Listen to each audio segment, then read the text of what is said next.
with Jess Lujan. We're back with main studio guest speaker Judi Wampat. Of course, we're talking about federal issues, tackling federal issues together. Speaker, one of the things as well, again, we were talking about a binding plebiscite vote here.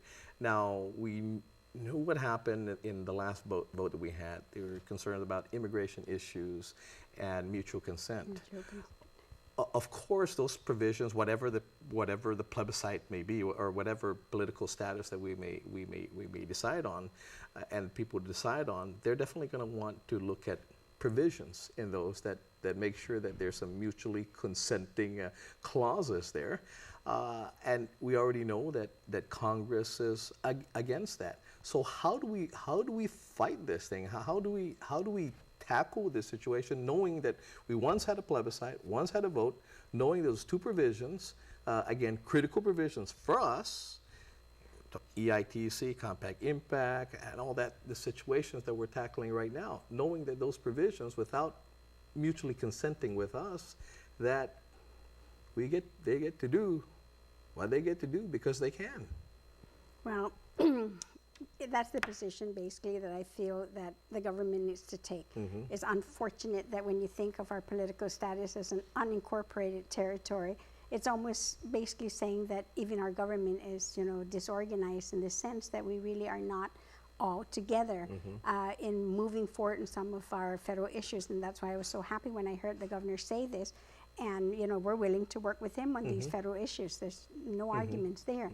And I think that when we take that united front, and I'll give you an example where members of our own Congress at that time, the House of Assembly, when they decided to have that walkout, which of course sent a very strong message to Congress about how the people were being treated, then. And it embarrassed them as well because it was all over the press. I'm not saying we're going to do that, and the governor indicated that too, that we're not going to have a revolution, so to speak.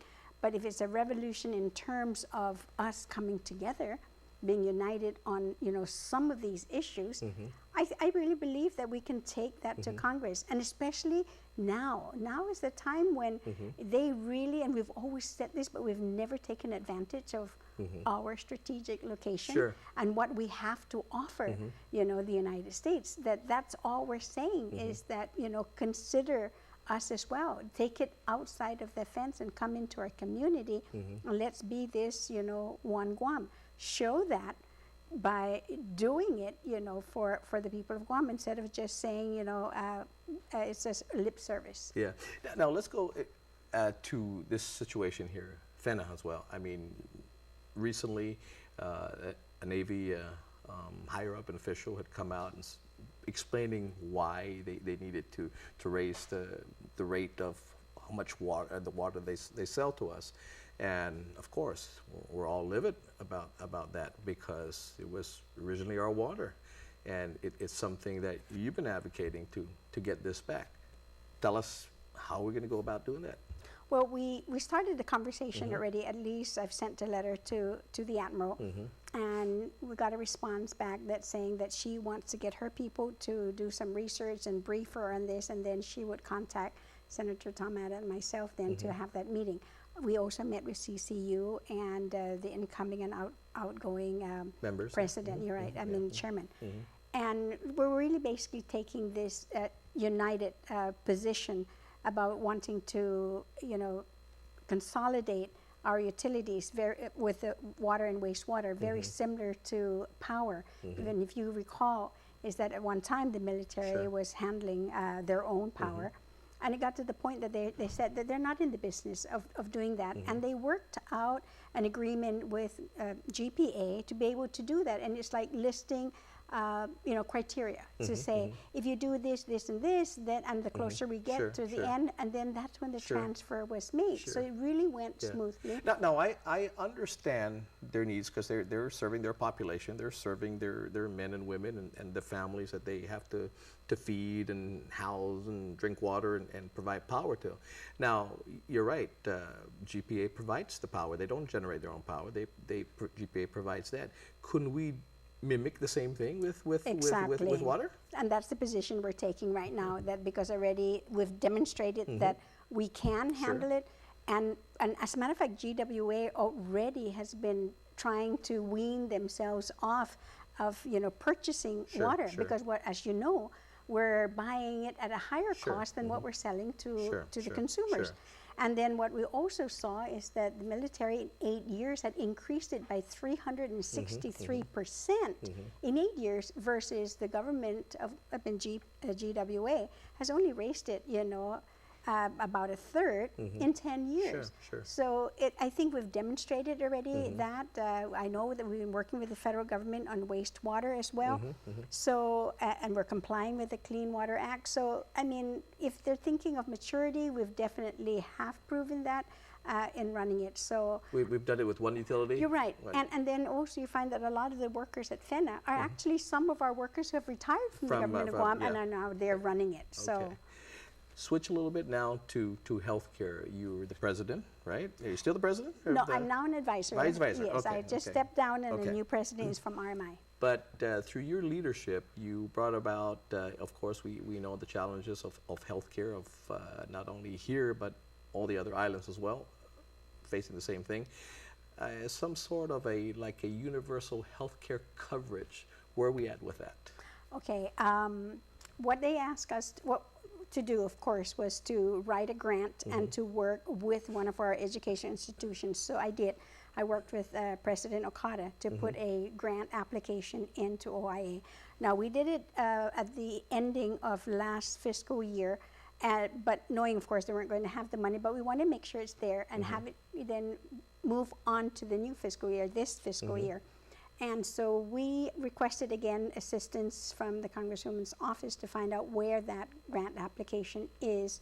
And so now what we're waiting, because they're reviewing now these grants, because I guess maybe the first quarter of it, they had not been given the grants, the monies that were appropriated. So now they're going to be reviewing it. So that's where we're at now, is they're going to be reviewing the grant application. We were asking about $400,000 so we can hire an actuarial team to do then a feasibility study about having everyone from RMI all the way down to CHUK to have them insured.